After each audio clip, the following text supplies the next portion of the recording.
ஒரு 14 வருஷம் முன்னாடி நான் வந்து ஆங்கராக இருந்த டைம்.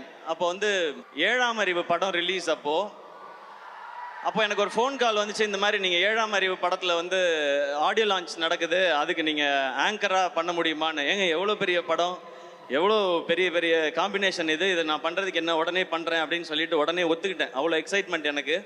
அப்புறம் ஒரு 2 நாளில் திரும்ப ஃபோன் வந்துச்சு, இல்லைங்க அது கரெக்டாக வராதுன்னு நினைக்கிறேன், அது வந்து ஒரு ஹீரோ வச்சு போகலான்னு முடிவு பண்ணிட்டாங்க, அதனால் நீங்கள் அதில் ஆங்கரிங் பண்ண முடியாது, ஸ்கிரிப்ட் பண்ணுறீங்களான்னு கேட்டாங்க. நான் சொன்னேன், ஏங்க இவ்வளோ பெரிய படத்தில் ஏதாவது ஒரு பார்ட்டாக இருந்தால் கூட எனக்கு ஓகே தான், அதனால் நான் வந்து பண்ணுறேன்னு சொன்னேன். அந்த ஷோ வந்து ஜெய் அண்ணன் ஹோஸ்ட் பண்ணாங்க, எனக்கு அவரை ரொம்ப பிடிக்கும். அதனால் நான் இந்த மாதிரி ஒரு ஈவெண்ட் ஸ்டேஜுக்கு பின்னாடி சைடில் நின்று ஜெய் அண்ணனுக்கு வந்து நெக்ஸ்ட் லிங்க் சொல்லிகிட்டே இருக்கணும். அந்த கேப்பில் வந்து நான் பார்த்தா சூர்யா சார் உட்காந்துருக்காங்க, முருகதாஸ் சார் உட்காந்துருக்காங்க, பக்கத்தில் உதயநிதி ஸ்டாலின் சார் உட்காந்துருக்காரு, செம்ம க்ரௌடு எல்லாமே இருக்குது. அந்த கேப்பில் தான் அது தெரிஞ்சுக்கிட்டே இருந்தது. அதுவே எனக்கு அவ்வளோ சந்தோஷம். அந்த ஆங்கரிங் சான்ஸ் நான் எதிர்பார்த்தது எதுக்கான, இன்றைக்கி ஒரு சான்ஸ் கிடச்சிதுன்னா நம்மளோட திறமையெல்லாம் ஏதாவது காமிச்சு முருகதாஸ் சார் படத்தில் ஏதாவது ஒரு ரோல் வாங்கிடலாமா அப்படின்னு ஆசையோடு தான் வந்தேன். ஆனால் ஸ்டில் அந்த ஷோவை நான் என்ஜாய் பண்ணேன். அப்படியே ஒரு சில வருஷம் கழித்து இன்னொரு ஃபோன் கால் வந்தது.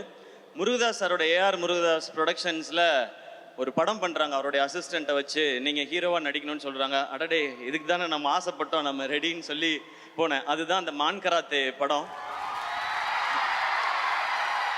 அந்த படம் ஆடியோ லான்ச்சில் வந்து முருகதாஸ் சார் இருந்தாங்க, சீஃப் கெஸ்ட் வந்து சங்கர் சார். அப்போ நான் பேசும்போது சொல்லியிருந்தேன், நான் இப்போ தான் ஆரம்பிச்சிருக்கேன், என்னைக்காவது ஒரு நாள் நான் வந்து முருகதாஸ் சார் டைரக்ஷனில் நடிக்கணும், சங்கர் சார் டைரக்ஷனில் நடிக்கணும், அதுதான் என்னுடைய ஆசை, அதுக்கு என்னுடைய திறமையும் வியாபாரத்தையும் நிச்சயமாக வளர்த்துக்குவேன்னு சொல்லி பேசியிருந்தேன். அப்போ அந்த ஆடியோ லான்ச் வந்தப்போ, அப்போ தான் அந்த சோஷியல் மீடியா ஆரம்பித்த டைம். அதில் எல்லாருமே நிறையா கிண்டல் பண்ணாங்க. 2 படம் ஓடிடுச்சுன்னா உடனே உனக்கு முருகதாஸ் படம் கேட்குதா, சங்கர் படம் கேட்குதான்னு சொன்னாங்க. ஆனால் அன்றைக்கி ஒரு நம்பிக்கை மட்டும் இருந்துச்சு, விடாமல் உழைச்சா என்றைக்கோ ஒரு நாள் அது நடந்துரும்ன்ற நம்பிக்கை இருந்துச்சு. நீங்கள் கை தட்டிக்கிட்டே இருந்தீங்க, நான் ஓடிக்கிட்டே இருந்தேன். இன்னைக்கு மதராசி ஏஆர் முருகதாஸ் சார் டைரக்ஷனில் நான் ஹீரோ இங்கே நின்று பேசிக்கிட்டு இருக்கேன்.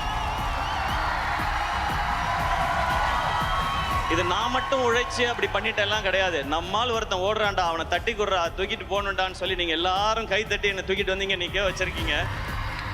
அந்த எனர்ஜியோடு தான் இந்த படத்தில் நான் வேலை பார்த்துருக்கேன். ஏஆர் முருகதாஸ் சார், நீங்கள் வந்து எல்லா ஹீரோஸ்க்கும் உங்களோட நடிக்கணும்னு ஆசை சார். ஏன்னா உங்களுடைய படங்கள் அந்த மாதிரி, உங்களுடைய